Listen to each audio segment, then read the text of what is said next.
Welcome to my PowerPoint presentation on why Game Afoot is a bad perk in Dead by Daylight. Game Afoot has the primary effect of swapping obsession status by injuring the survivor with the most chase time. When you break a pallet, wall, or generator while chasing the obsession, you are granted a 7% haste bonus for up to 10 seconds. To begin, Game Afoot is a middling effect outright. Gaining haste is definitely helpful, but realistically it's not going to serve a great purpose. Because you must break something in order to reap its benefit, the survivor is going to gain distance while you break the pallet or wall. By the time you catch up, the haste bonus will be mostly, if not completely, depleted. In order to make good use of the haste, you'll need to be playing a killer with mobility effects, in which case you really don't need the haste to catch up anyway. However, the perk also suffers from its obsession-based mechanics. Outright, as an obsession perk, it has a 25% chance to work on any given chase. While you can guarantee its presence in the first chase, you still need to land a hit before Game Afoot switches the obsession to that of the survivor.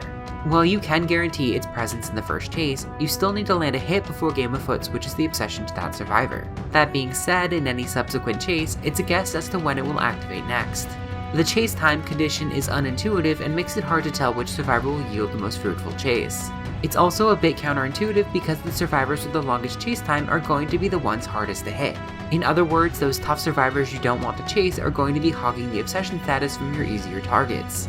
Even if you do manage to swap the obsession, it can trigger on a survivor you just downed, making it that much less likely that you'll be utilizing the perk's effects anytime soon.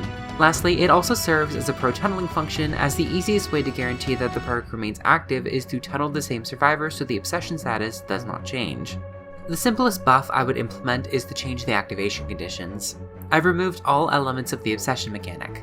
Now, Game Afoot activates after chasing survivors for a cumulative total of 45 seconds. Once active, breaking a pallet, wall, or generator grants you the haste bonus as before. I opted to reduce the haste bonus back down to its original 5% value and instead increase the duration of the haste.